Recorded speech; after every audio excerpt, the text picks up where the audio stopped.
Just watch this video how Diego Maradona used to train.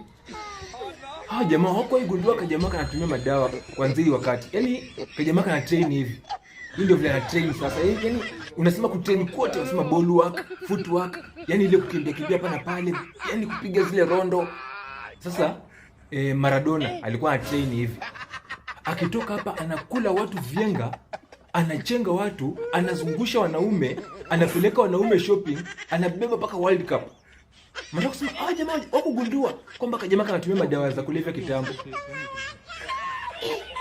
Sasa ndio training ya Maradona kabisa.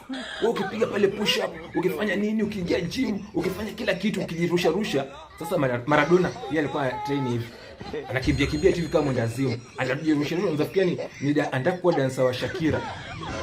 This is how Maradona used to train. Do you think this is normal?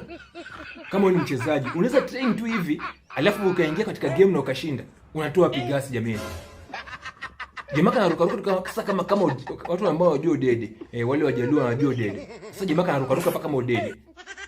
This is how Maradona used to train, by the way. What do you say about this training?